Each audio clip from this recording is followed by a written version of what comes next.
जी बिस्मिल्लाहिर्रहमानिर्रहीम। इय्याका नअबुदु व इय्याका नस्तईन। मेरे तमाम देखने और मेरे सुनने वाले सामाईन और नाजरीन को इंफॉर्मेशन एंड हिस्ट्री टीवी की तरफ से इमरान भट्टी का अस्सलाम वालेकुम। तो दोस्तों, जैसा कि मैं हमेशा की तरह आपके लिए लेकर आता हूँ वीडियो जनरल नॉलेज की या इस्लामिक हिस्ट्री की या जर्नल हिस्ट्री की, तो इस प्लेटफॉर्म पे आपको यही वीडियो मिलेंगी। तो मेरे तमाम देखने वाले नए आने वाले दोस्त ये नीचे सब्सक्राइब का बटन क्लिक कर लें और बेल बटन दबा लें ताकि आप मेरी यूट्यूब फैमिली का हिस्सा बन जाएं और हर आने वाली यूट्यूब अपना जनरल नॉलेज बिलखसूस इस्लामिक हिस्ट्री और बिलअमूम दुनिया भर की मालूमाती वीडियो आपको बर वक्त मिल सके। तो दोस्तों, ये आज की वीडियो है, ये टॉपिक है, ये मुलाजा फरमाएं। तो फिर इसके बाद बात करते हैं। वो गांव जहां सिर्फ एक ही लड़की रहती है। तसव्वुर करें एक गांव जहां सैकड़ों मर्द हों, बच्चे हों, बूढ़े हों, लेकिन सिर्फ एक ही लड़की।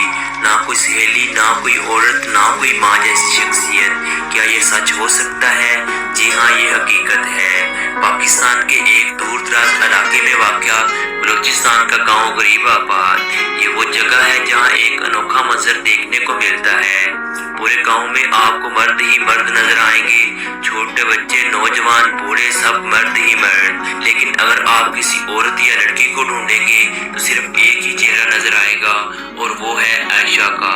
आयशा अपने गांव की वाहिद लड़की है जो स्कूल भी खुद जाती है और घर का काम भी खुद करती है, मर्दों के बीच अपनी पहचान भी बना रही है। आयशा की कहानी। आयशा कहती है, जब मैं छोटी थी तो मैंने कभी भी किसी हम उम्र लड़की को नहीं देखा। मेरे आसपास सिर्फ लड़के ही थे।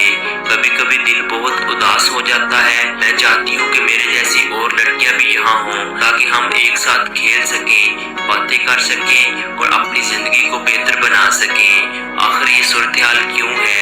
इस गांव में कई सालों से खवातीन को तालीम नहीं दी जाती और कम उम्र में शादी करवा कर इन्हें दूसरे इलाकों में भेज दिया जाता है। इसी वजह से गांव में लड़कियों की तादाद न होने के बराबर है। बाज़ खानदानों का मानना है कि लड़की को बाहर भेजना इज्जत का सवाल होता है। इसी सोच ने इस गांव को औरतों से खाली कर दिया है। सोचने वाली बात है, एक लड़की पूरे गांव में अकेली। ये सिर्फ एक कहानी नहीं, ये हम सब के लिए एक सबक है। हमें सोचना होगा कि हम अपने माशरे में औरतों के साथ कैसा सलूक कर रहे हैं। क्या हम इन्हें जीने, पढ़ने, आगे बढ़ने का मौका दे रहे हैं या सिर्फ रवायतों में जकड़कर इनकी जिंदगी छीन रहे हैं? अगर हम चाहते हैं कि हमारा पाकिस्तान तरक्की करे तो हमें आयशा जैसे गांव की हालत बदलनी होगी। औरतें सिर्फ घर की जीनत नहीं बल्कि पूरे माशरे की बुनियाद हैं। आपकी राय क्या है? क्या ऐसे गांव को बदला जा सकता है? क्या आयशा को तन्हाई से निकाला जा सकता है? अपनी राय कमेंट्स में जरूर दें। जी तो दोस्तों, ये थी आज की वीडियो। तो उम्मीद करता हूँ आपको अच्छी लगी होगी। तो इंशाल्लाह फिर मिलेंगे एक नई वीडियो में। इजाज़त दीजिए। अल्लाह हाफिज़। अस्सलाम वालेकुम।